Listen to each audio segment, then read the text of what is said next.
Some Apology by Lianne Warr.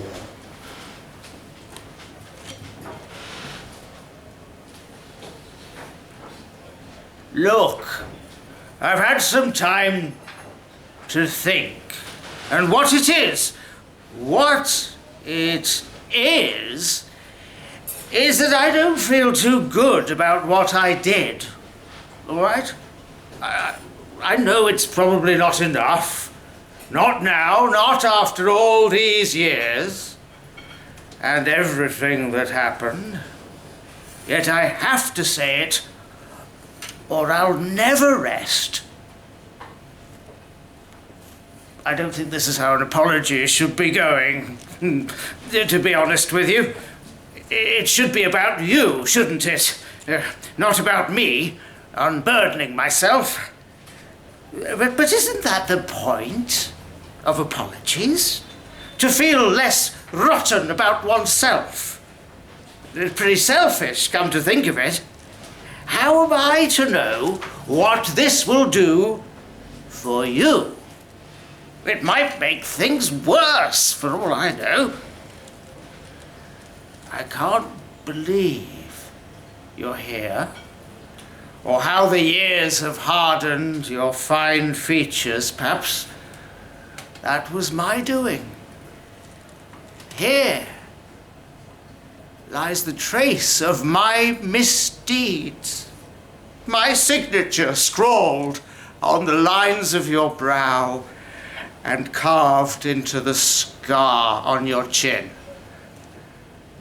I'd forgotten the colour of your eyes, like a storm in a forest. I've never seen it before, or since. Ah, there! I do remember those flecks of bronze near the centre, how they caught and kept hold of the candlelight, when your eyes were wide with fear. Does it help to hear that I didn't know what I was doing, that I was new to all of this, that there was no one to show me the way, that I was confused and scared as well?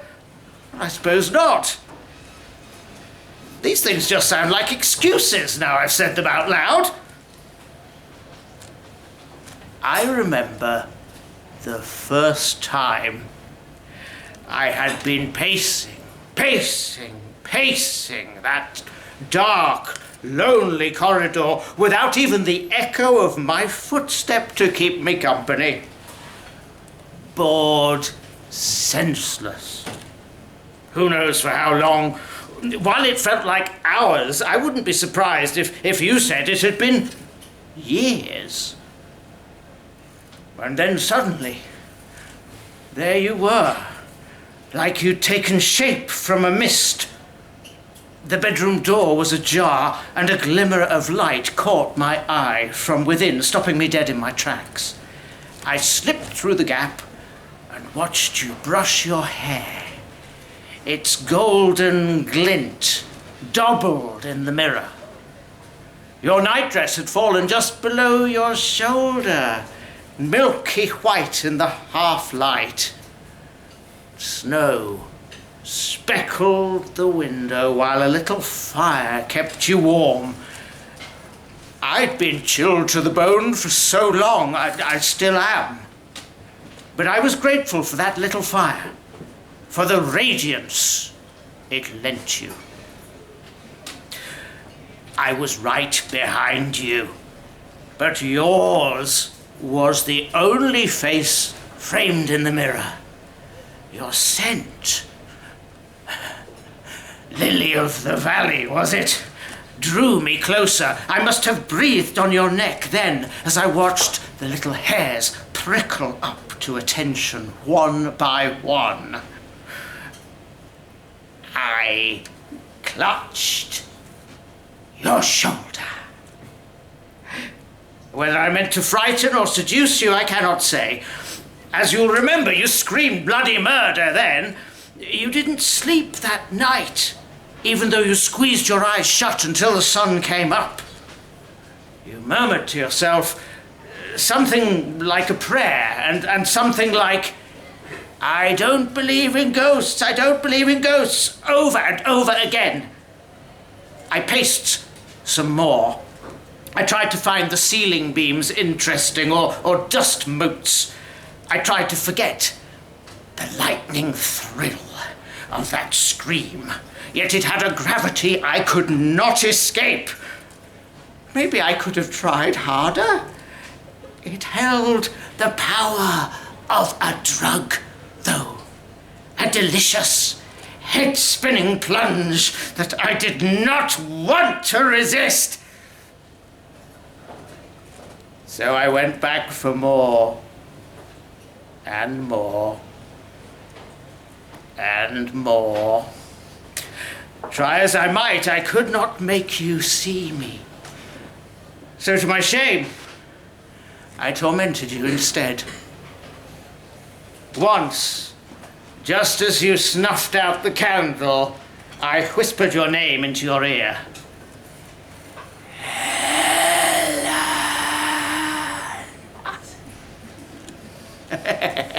Another time, I snuffed out the candle myself. Another, I showed myself as a shadow.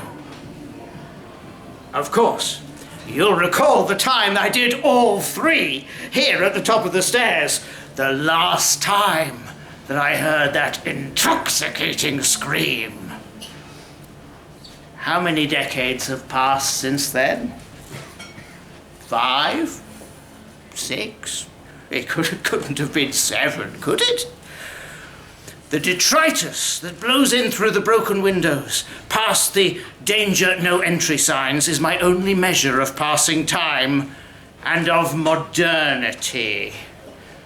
Purple foil, streaked with caramel. Crinkling packets tinged with neon dust. What exactly are what's-its, anyway, Helen? Occasionally, youths drift in, on clouds of smoke and wayward impulse. They leave me with more holes in the walls, and words like love, love will tear us apart, spinning in the space where my head used to be. How grand this place was, Helen. The servants, the fresh-cut roses, the coffee in silver pots, all before your time, my beloved. Oh, and if only you could have seen this place how it used to be. How I used to be. Let me tell you, I was quite something, my dear. The servants got not 1, but 2 pairs of socks under my watch at Christmas. My father would have rolled in his grave. And he does. He's stuck in the family plot just beyond the orchard, and I hear him moaning from here every Christmas Eve. 2 pairs, Gerald! 2!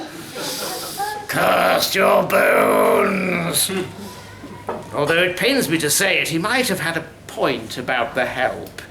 It was that mousy young Mabel who was my undoing in the end. I shan't be telling him that, of course.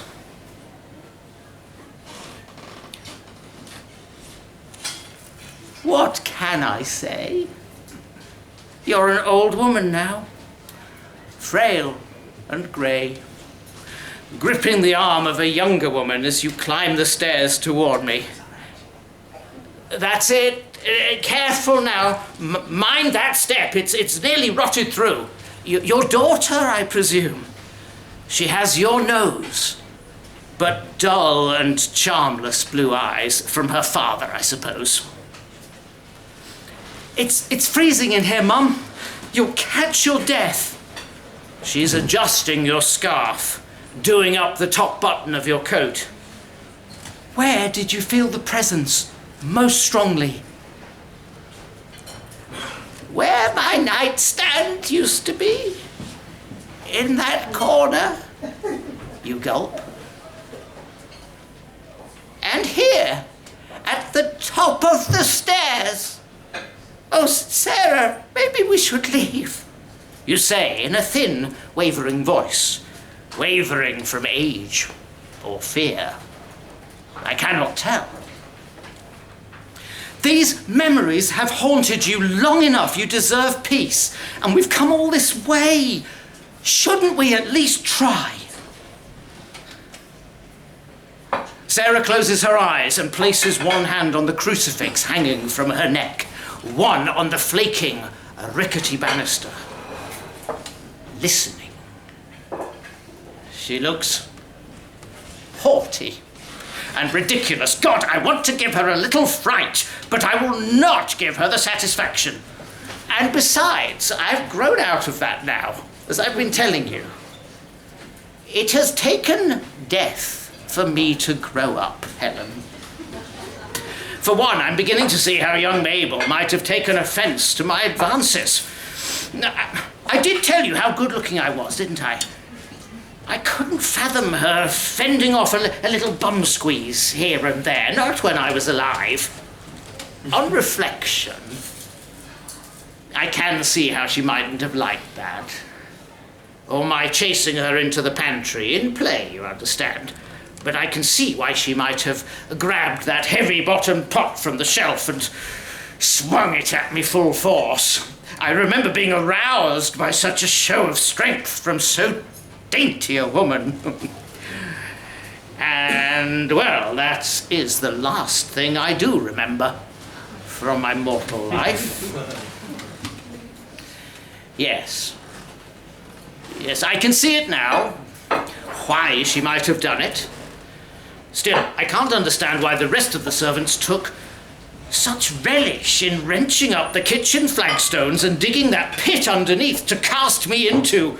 Not after the 2 pairs of socks at Christmas time. Spirit, I urge you to be gone. There is nothing for you here. Who does this Sarah think she is? Obviously there is nothing for me here. She needs to stop interrupting. She's ruining my one big chance to move on, as they say. I never thought this day would come. Not after you fled into that cold night, blood still dripping from your chin onto the snow. Oh, how those crimson blooms in the moonlight plague me still. Over 60 years, I have done nothing except pace and think on my sins and those stains. I had not considered in those early days following my death that sinning was possible in the afterlife, had not imagined that ghosts too might be dogged by the spectre of regret. I'm sorry. I'm sorry, all right? I shouldn't have tricked and terrified you. No wonder after the accident you left me here all alone. Until now. Sarah! Sarah! You whisper, digging your nails into the flesh of your daughter's arm. He's here! Hush now, I'm not trying to frighten you. If there is a way for me to move on, it is right now, right here. Only you can absolve me, Helen. Only you can release me. You give a little gasp and bury your head into her shoulder. A gust blows open the door, whipping snow up the staircase. Here are those little hairs on your neck again, bristling against your scarf. I'm good now. Can't you see? Just listen. Hear me out. How can I make you believe me? And I give your shoulder a little shake. How else do I get through to you?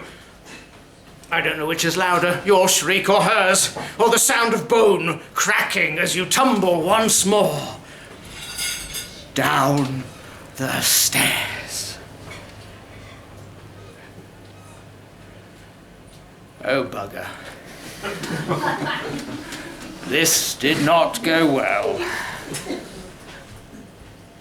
Your spirit stands up and contemplates the heap of your body at the bottom of the stairs, your screeching daughter at the top, and then your eyes. Oh, those eyes land on me.